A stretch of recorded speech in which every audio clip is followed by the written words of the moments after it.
नर्मदे हर। तो दोस्तों आज तारीख है 1 फरवरी 2023 और मेरी नर्मदा परिक्रमा का है 94वां दिन। और सिवनी से जो त्यागी आश्रम था भाई वहाँ से हम निकल लिए हैं। समय हो रहा है 7:02। अभी निकले ही हैं, 5 ही मिनट हुए होंगे। और आज ठंड बहुत है। आज का टेम्परेचर जो है मिनिमम वो 7 डिग्री दिखा रहा है जो गया है। कोहरा भी बहुत है आज और ठंड तो है, एहसास हो रहा है।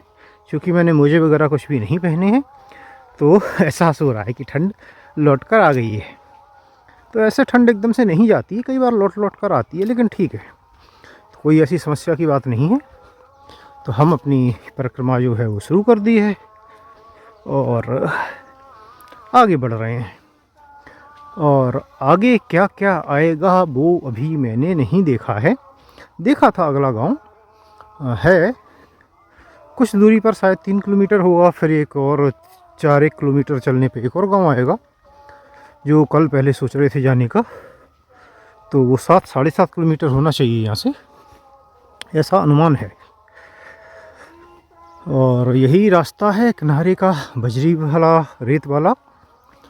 तो इस पर चल रहे हैं। मैया में बिल्कुल धुआं उठ रहा है पानी में से, क्योंकि तापमान बाहर ठंडा है तो पानी फ्लो हो रहा है, बहता हुआ तो गर्म होगा शायद, इसलिए भाप आ रही है।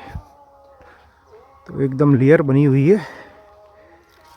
तो चलिए भाई परिक्रमा प्रारंभ करते हैं और जैसे जैसे दिन बढ़ेगा बातें करेंगे।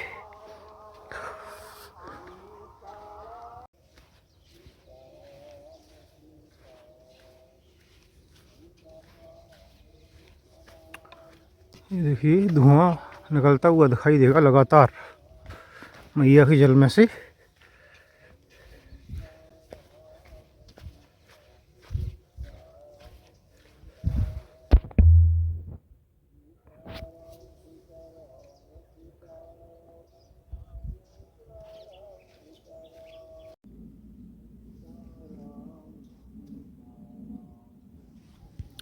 मेरी चप्पल इतनी मोटी नहीं है, लेकिन ये डबल हो जाती है ओस और फिर मिट्टी चिपकने से। अब सैंडल पहने हो तो पूरे उस पर वजन आता है, ऐसे पे केवल उंगलियों पे वजन आता है, अंगूठे पे जो दर्द करने लगती हैं। फिर अगर इतना ज़्यादा वजन, मिट्टी का बहुत वजन होता है, गीली मिट्टी का, तो चलना लगभग असंभव हो जाता है। ऐसे में क्या किया जाए भाई।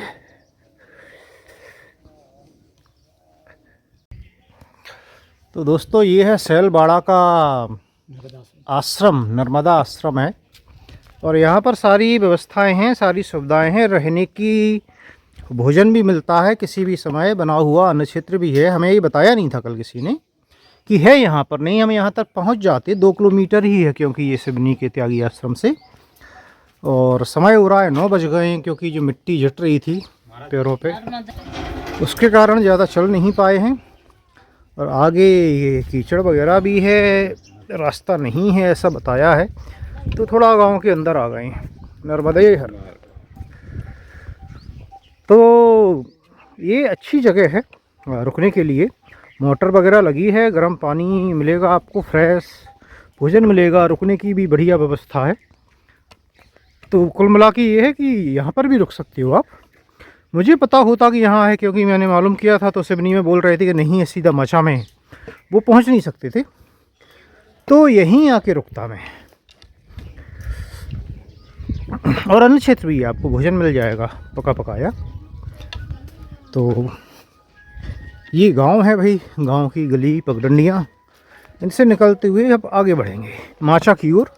फिर माचा से रास्ता मालूम किया जाएगा कि कैसे और कहाँ जाना है। माचा यहाँ से बताया है 5 किलोमीटर, तो 5-6 के आसपास मान लीजिए। तो पहुँचते पहुँचते समय तो लग जाएगा, आज चूँकि 9 तो बज ही चुका है, तो 10 तो बज ही जाएगा, 10 के ऊपर ही हो जाएगा। फिर थोड़ा सा आगे जाएंगे।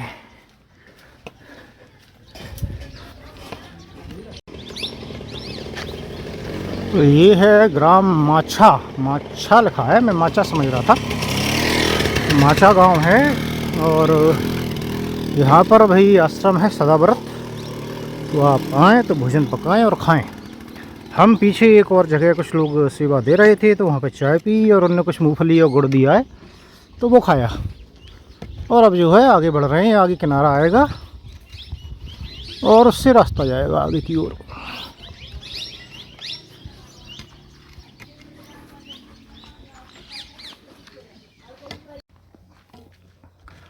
तो भाई ये मिल गया किनारा, 1 किलोमीटर पता नहीं, जो भी जितनी भी दूरी बाद मिलाओ। तो मैया का किनारा मिल गया है और नीचे से रास्ता नहीं है, तो ऊपर से चलना है। किनारे का ही है लेकिन, और ऊपर नीचे तो वो होता ही रहता है।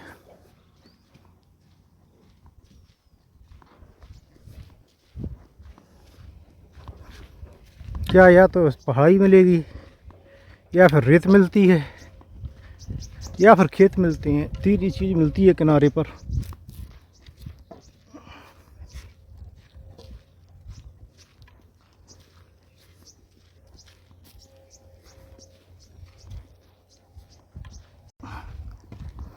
एक सज्जन ने पूछा है कि उनकी पत्नी का जो है देहांत हो गया है 4-5 महीने पहले शायद, और वो चाहते हैं कि वो परिक्रमा वासियों की कहीं जाकर सेवा करें उन पैसों से जो कि उनकी पत्नी ने जोड़ के रखे हुए थे। तो सबसे पहले तो भाई इस दुखद घड़ी में, घटना में हमारी संवेदनाएं जो हैं वो आपके साथ हैं, और मैया उनकी आत्मा को शांति प्रदान करे। अब रही सेवा की बात, तो आपने पूछा है कि कहाँ कहाँ जाकर कोई स्थान बताएं जहाँ पर जाकर कर सकें। तो मुझे अभी एक चीज़ क्लियर नहीं है कि भाई कितने पैसे हैं आपके पास और कितने समय तक उससे सेवा हो सकती है। आपने शायद बाल भोग लिखा है, हलवा वगैरह ऐसा कुछ। तो देखिए बहुत अच्छी बात है। देखिए बाल भोग क्या है, जहाँ बाल भोग बहुत कम जगह मिलता है। जहाँ अन्य क्षेत्र भी चल रहे हैं, अगर सदाव्रत है कोई भी है, तो वहाँ पर भी बाल भोग नहीं मिलता है अधिकांशतः, देखा है हमने। तो केवल हलवा नहीं, मैं तो बोलूँगा कि हलवा के साथ आप पोहा वगैरह बना के वो आप खुद भी बना सकती हैं। नहीं आता है तो सीख सकती हैं, इतना मुश्किल नहीं है, और बाल भोग वितरित कर सकती हैं। अब इसमें 2 चीज़ें हैं। एक तो ये कि मैं ये मान के चलता हूँ कि बहुत ज़्यादा समय के लिए आप नहीं करना चाहेंगे शायद, या जो भी पैसे हैं बहुत ज़्यादा नहीं होंगे जुड़े हुए। तो मान लीजिए कि आपको 1 दिन करना है, या 7 दिन करना है, या 10 दिन करना है, वो अब एक ही कैटेगरी में रख देते हैं। तो उसके लिए क्या है, मैं ये मान के चल रहा हूँ कि केवल आपको बाल भोग ही कराना है, तो वो आप बना सकते हैं। और वो बनाने के लिए आपको बर्तन आप जहाँ रुकेंगे वहाँ मिल जाएंगे। तो आज का ही आप वीडियो देखेंगे तो आज के वीडियो में भी आपको 2 जगह मिलेंगी। ये जो माछा गांव था, इसके पहले एक गांव था, वहाँ पर मंदिर में व्यवस्था थी उनकी, और ये माछा गांव था, यहाँ पर भी बड़ा मंदिर था। यहाँ पर सदाव्रत है, और जो है कहने की ज़रूरत नहीं है कि बाल भोग भी नहीं मिलता है। तो यहाँ पर जो है बड़ा मंदिर है, रुकने की व्यवस्था वगैरह है। तो आप ऐसी जगह आएँ, आप इसी जगह भी आ सकते हैं। और करने के पहले मान के चलिए आप अगले साल करना चाहते हैं, क्योंकि इस साल जो है सीज़न तो है वो ख़त्म हो रहा है। फिर अगर आप आएंगे भी तो आपको बहुत कम मूर्ति मिलेंगी, और एक किनारे के रास्ते से वैसे भी कम ही निकलते हैं। तो यहाँ आएँ, देखें, और अगर आप अकेले आते हैं या एक सहायक के साथ आते हैं तो आप भी वहीं रुक सकते हैं, जैसे कि परिक्रमावासी रुकते हैं अपना आसन लगा के। कोई उसमें समस्या नहीं है। जो लोग फैमिली के साथ आते हैं सेवा देने, तो वो अधिकतर देखते हैं कि भाई एक आध कमरा अगर अवेलेबल है, और भंडार गृह भी चाहिए होता है उन्हें, ज़्यादा सामान अगर वो भोजन वगैरह सब कराती हैं तो वो व्यवस्था भी अधिकतर भंडार वगैरह की उसकी तो होती है। तो आप जो है अगर भोजन वगैरह सब बनाने जा रहे हैं, सब कराने जा रहे हैं, तो आपको सहायक लगेगा ही लगेगा। भाई भोजन आप अकेला इतना शायद नहीं बना पाएंगे, तो मुझे नहीं पता। तो 2 लोग भी हैं तो भी आप आके रुक सकते हैं। और जो है भोजन बना के बाल भोग करा सकते हैं, भोजन भी बना के करा सकते हैं। देखिए सदाव्रत है तो आप उनसे बोल दीजिए कि इतने समय तक हमारी सेवा रहेगी, या फिर बाल भोग में आप अपना पैसा से करा सकते हैं। और ज़्यादा सेवा देना चाहें तो सदाव्रत की जगह आप उन्हें बना के खिला सकती हैं, उनका सामान उपयोग करके, या उस समय के लिए आप अपना भी कर सकते हैं, तो कोई मना नहीं करेगा आपसे। तो ऐसी बहुत सारी जगह हैं। आप अब नाम तो मैं ऐसे याद करके नहीं ले सकता हूँ, लेकिन आप अगर वीडियो देखेंगे कुछ तो आपको ऐसी जगह चिन्हित हो जाएंगी, लेकिन आपको जाके देखना तो पड़ेगा। मुझे एक भोपाल के दंपति मिले थे जो बाल भोग की सेवा दे रहे थे एक जगह, तो उनने भी उसके पहले कई जगह घूमी थी, फिर उनने जो सही लगा उनने वहाँ पर सेवा देना शुरू किया। अब यही है कि जहाँ पर पहले से कुछ होता है, तो जैसे मान के चलिए कि यहाँ पर है माछा गांव में, तो यहाँ पर क्या है कि सदाव्रत है, तो आप मान लीजिए सदाव्रत के लिए क्या है, चूल्हे पे ही बनवाते हैं लोग, गैस नहीं देते हैं। तो अगर ऐसा है तो आपको गैस का इंतज़ाम खुद करना पड़ेगा।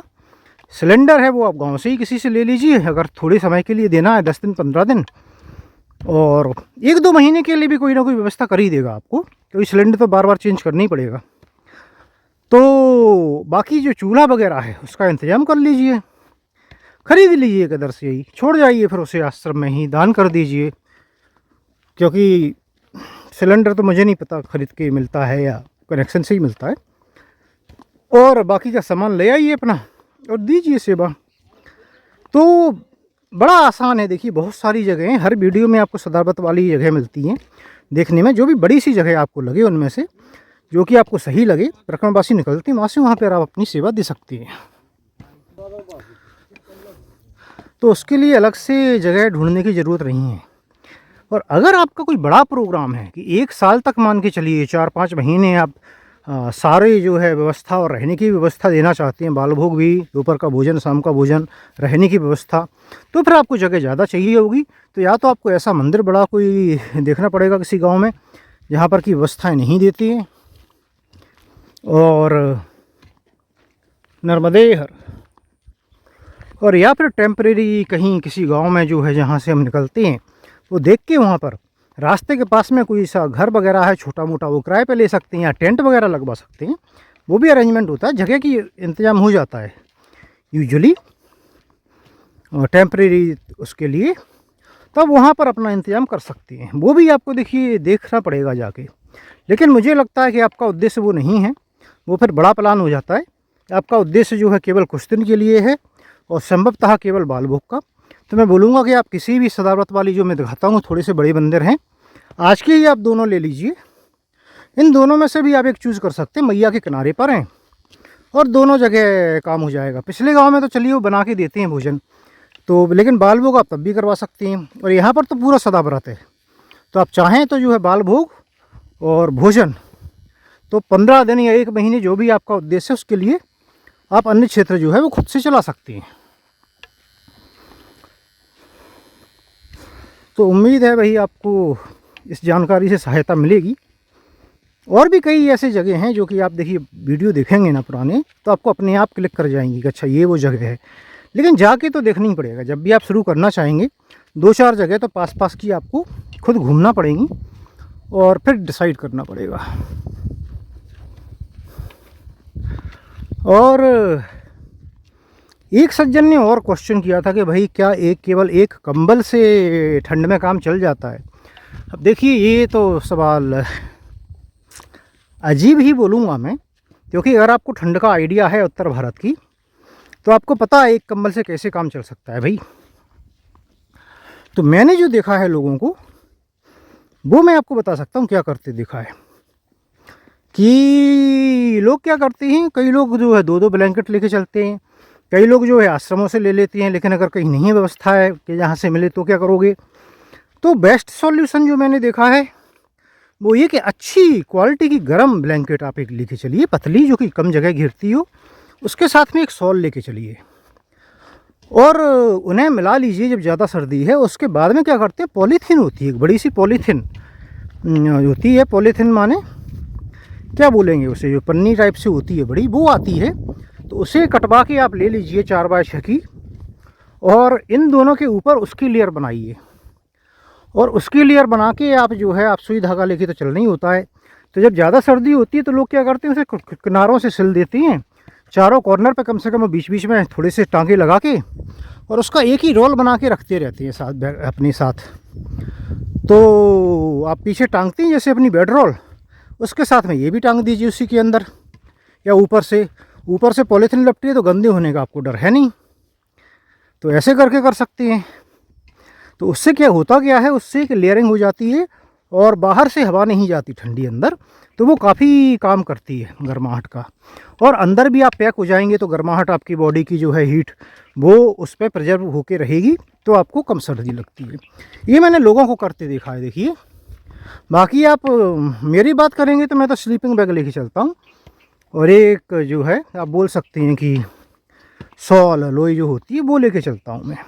उसका मैंने उपयोग अभी तक नहीं किया है, कहीं कहीं में बिछाने में ज़रूर करना पड़ती है मुझे उपयोग, बिछाने में अगर कुछ सही नहीं होता है तो बिछाने का क्या है, चूँकि मेरे पास स्लीपिंग बैग है तो मैंने जो योगा मैट टाइप से मैट आती है जो लोग लेके चलते हैं, मैंने वो लेके नहीं चल रहा हूँ। अननेसेसरी क्यों फिर लेके चलूँ। तो बिछाने के लिए भी ये जो पतली, ये क्या बोलते हैं उसे, जो ये बोरे वगैरह आते हैं ना प्लास्टिक वाले, उस टाइप की जो होती है वैसी सीट होती है, वो ले लेते हैं लोग, सस्ती सी आती है, कहीं भी बैठने वगैरह के लिए बिछा के यूज कर सकते हो आप, उसे नीचे भी बिछा सकते हो, तो वो अलग बात है। तो ओढ़ने के लिए यही है, या फिर आप स्लीपिंग बैग ले लीजिए, तो आपको ओढ़ने के लिए फिर बिल्कुल चिंता करने की ज़रूरत नहीं है। लेकिन याद रखिए स्लीपिंग बैग अलग अलग टेम्परेचर रेटिंग की आती है, तो अगर आप 15 डिग्री रेटिंग का टेम्परेचर रेटिंग का बैग लेंगे और फिर उम्मीद करेंगे कि सारी सर्दी बचा दी, तो नहीं बचाएगी, इसलिए उनकी फेल हो जाती हैं। लोग कहते हैं कि बेकार है, भाई वो बेकार नहीं है, वो इतनी ठंड के लिए बनाई नहीं है। तो उसके लिए अगर आप उसी के भरोसे आना चाहते हैं तो आप जो है कम से कम 5 डिग्री सेंटीग्रेड टेम्परेचर रेटिंग का बैग लीजिए, स्लीपिंग बैग लीजिए, और 5 डिग्री सेंटीग्रेड रेटिंग का आप स्लीपिंग बैग लेंगे तो आपका काम हो जाएगा, फिर आपको सर्दी नहीं लगेगी। चाहे आपका 1-2 डिग्री तक भी तापमान आ जाता है तो भी उससे काम चल जाता है, और ऑलरेडी इतना बफर लेके वो बैग बनाते हैं। और उसके साथ में क्या है कि आपके पास कपड़े भी होते हैं, इनर वगैरह यूज करते हैं आप, थर्मल वेयर और स्वेटर वगैरह भी एक होता है किसी के पास, तो फिर कितनी भी सर्दी हो आपको चिंता करने की ज़रूरत नहीं है। तो यही है भाई, देख लीजिए अपने हिसाब से, और उम्मीद है भाई आपको जानकारी से मदद मिलेगी। ये देखिए कितना सुंदर लग रहा है नज़ारा, बीच में थोड़ा सा टापू जैसा बना हुआ है, और कुछ नाव चल रही है शायद उधर, या घाट है, और यहाँ से मैया ने थोड़ा सा घूम के उस तरफ जा रही है। आगे से घुमाव भी होगा लेकिन धीरे धीरे होगा वो, तो ऐसे विजुअली दिखेगा नहीं। काफ़ी लंबा एक टर्न, अभी पूरी मैया ऐसे घूमते घूमते ही जाएगी नर्मदापुरम तक। मैप में तो ऐसे ही नज़र आता है।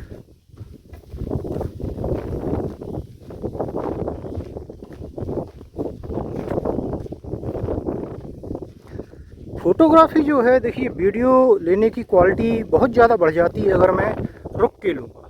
रुक के मैं जूम कर सकता हूँ, रुक के कैमरा क्या फोकस भी बहुत अच्छे से कर लेता है उसमें, लेकिन समय बहुत लगेगा, इतना समय होता नहीं है। परिक्रमा करनी है भाई, कई लोगों को लगता है कि वीडियो बना रहे हैं तो कैसे इतना चलते होंगे, कैसे क्या करते होंगे, तो मैं इसलिए बिना रुके ही बनाता हूँ।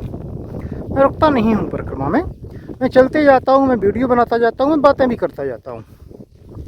और ये सब होता कैसे है भाई, ये सब मैया करवाती है, मैया ही देती है प्रेरणा, मैया ही ताकत देती है कि आप ये सब कर पाओ चलते चलते।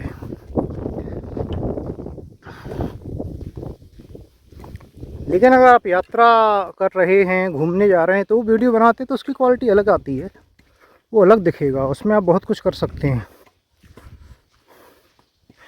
लेकिन ये वीडियो मैंने पहले भी कई बार बोला है कि ये यात्रा के लिए नहीं है। मार्ग ठीक है, मार्ग वगैरह दिखाती हैं, लेकिन उसके साथ साथ आध्यात्मिक संदेश जो होते हैं, जो बातें होती हैं, जो कि कहीं ना कहीं मदद कर सकती हैं, तो वो उस पर्पस से भी है कि थोड़ी ज्ञान की बातें की जाएं, थोड़ी आध्यात्म की बातें की जाएं साथ साथ में।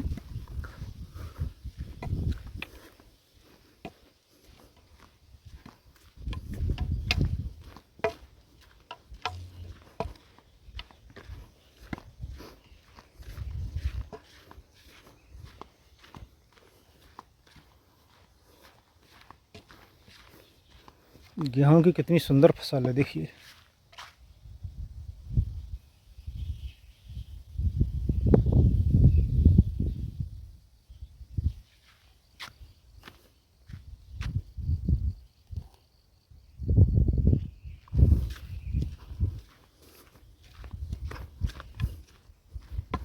आगे कोई सा गांव आने वाला है, दिख रहा है। पता नहीं अंदर जाना है या बाहर से ही निकलना है, लेकिन मैया उधर है, गांव भी इधर है, तो जाना भी इधर से ही होगा, ऐसा मेरा अनुमान है। गांव अगर इस तरफ होता तो बाहर से निकलने को मिलता। बाकी तो समीप जाएंगे तो पता चल जाएगा रास्ता।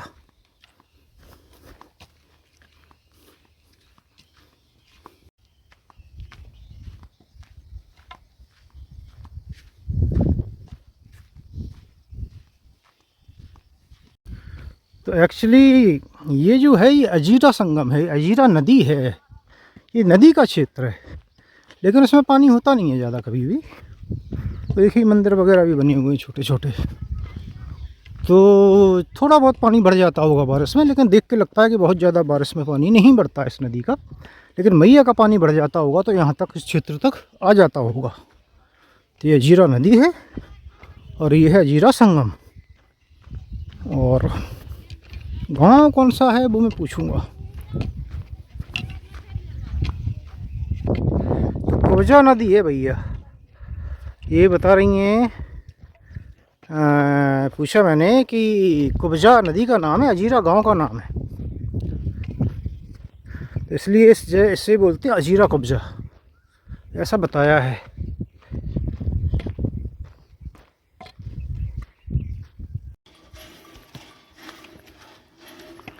तो भाई ये आ गया है अजीरा गांव, छोटा सा गांव है और 8.46 किलोमीटर मुख्य भाग। मुख्य भाग के गांव का नाम है भाई, पता नहीं माइलस्टोन लगा हुआ है, कुछ और मतलब होगा। नर्मदे।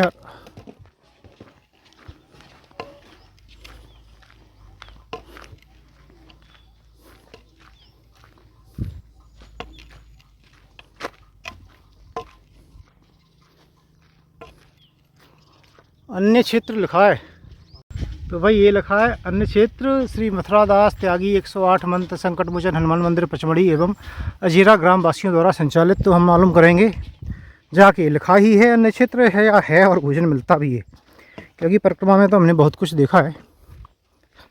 तो जाएंगे और मालूम करेंगे।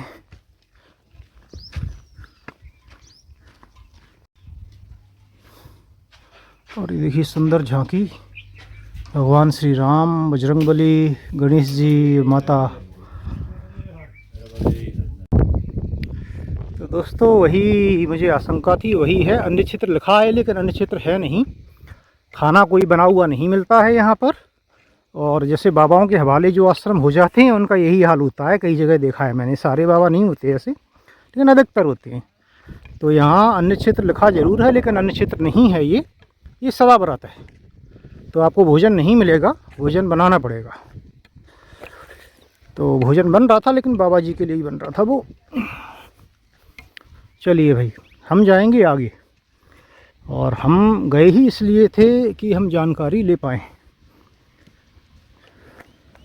क्योंकि परिक्रमा करते करते इतना तो अंदाज़ा हो गया है कि क्या हो रहा है कहाँ पर, और काफ़ी हद तक सही निकलता है वो।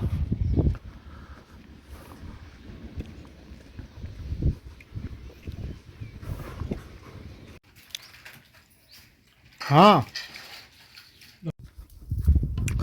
तो भाई भोजन की तो आज भी लगभग वही कहानी थी। समय ज़रूर 12:30 से 1 के बीच था कि निकल रहे थे, तो उन्होंने आवाज़ दी चाय के लिए, और चाय पिलाने के बाद भोजन भी कराया। और उसके बाद में मैं नहीं ले पाया था वहाँ पे वीडियो, क्योंकि उनका कुत्ता जो था वो काफ़ी एग्रेसिव था, तो थोड़ा सा ध्यान रखना पड़ रहा था उसका। हालांकि वो भौंक ज़्यादा रहा था थोड़ी सी दूरी से, लेकिन फिर भी अलर्ट रहिए। और एक सज्जन ने पूछा था कि मेरी परिक्रमा में कितने दिन और लगेंगे। भाई ये सवाल ऐसा है जिसका जवाब मैं खुद भी ढूंढ रहा हूँ, क्योंकि मैं जो अनुमान लगाया था वो गड़बड़ा जाता है। दूरियाँ इधर से उधर हो जाती हैं, रास्ते बेकार हो जाते हैं, तो फिर उतना चल नहीं पाते। और अगर अभी गैस करूं मैं तो मुझे लगता है कि 10 से 12 दिन में परिक्रमा पूरी हो जानी चाहिए, लगभग लगभग। बाकी तो जैसे होगी वैसे पता चलेगा।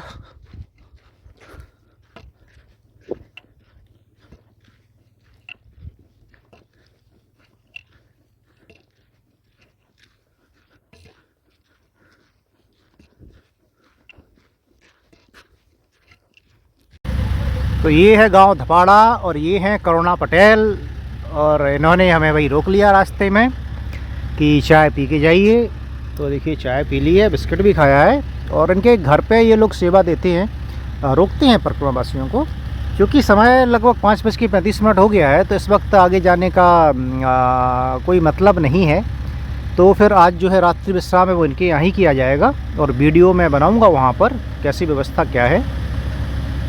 तो चलिए चलते हैं भाई करुणा पटेल जी के यहाँ। और ये जो जगह है, गांव है, ये मैया के किनारे पर नहीं है, वहाँ से 1 किलोमीटर शायद दूरी होगी, हो सकता है थोड़ा ज़्यादा भी हो। और काफ़ी दिनों बाद पहली बार ऐसा हो रहा है कि मैया के किनारे पर नहीं रुक रहे होंगे नर्मदे हर। और उसका कारण ये है कि भाई एक बार हमने किनारे से छोड़ के जो रास्ता नहीं था ऊपर का रास्ता लिया, फिर कुछ गांव वाले बताते गए, तो अंदर जो है स्टक हो गए, तो अंदर से जो है किनारे की ओर नहीं जा पाए। अभी किनारा है, लेकिन कुछ जो है 2-3 किलोमीटर की दूरी पर जाएंगे तो सही पड़ेगा। अगर उसके पहले जाएंगे तो 2-3 किलोमीटर एक्स्ट्रा चलना पड़ेगा, इसलिए नहीं गए। इसलिए सीधा वहीं इसनपुरी कुछ है, वहाँ से कल किनारा लिया जाएगा।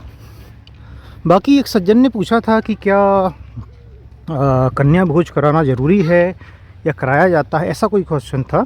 तो देखिए वैसे तो कन्या भोज की मान्यता कई जगह है, नर्मदे हर बेटा, नर्मदे हर, नर्मदे हर। और उसमें से अमरकंटक में हैं और ओमकारेश्वर, कई जगह आप करा सकती हैं। लेकिन यूजुअली क्या होता है कि क्या ज़रूरी है? जी नहीं, ज़रूरी नहीं है।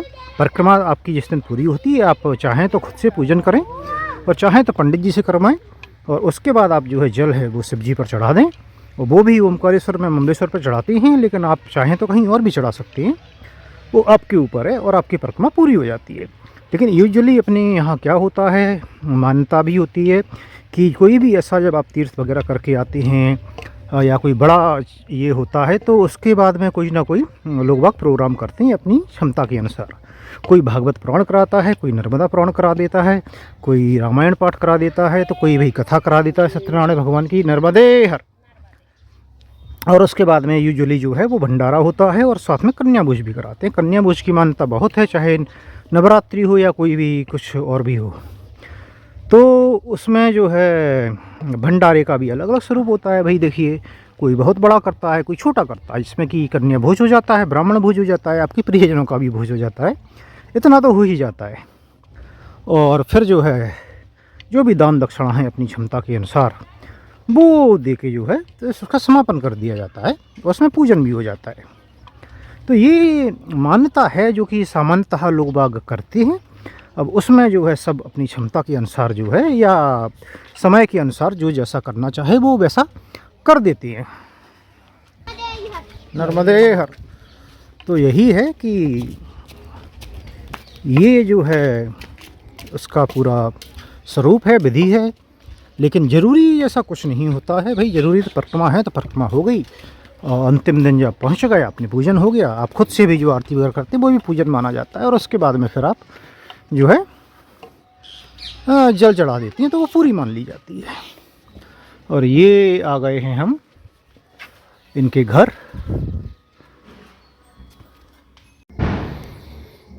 तो दोस्तों ये रही मेरी आज की आसन। और इस कमरे में जहाँ हम रुके हैं लाइट नहीं है, मतलब इसमें लाइट का कनेक्शन ही नहीं दिया है उन्होंने। तो ये एक्चुअली गाड़ी वगैरह रखने के लिए उपयोग करते हैं कमरा, गैराज समझ लीजिए। तो यहाँ पर रुकेंगे। इधर से ये दरवाज़ा है बाहर गली में खुलता है, उधर सामने हैंडपम्प है, तो उससे पानी का उपयोग कर सकते हैं। तो अगर कुछ और ऐड करने को नहीं होता है तो आज का वीडियो है वो यहीं समाप्त करेंगे। नर्मदे हर।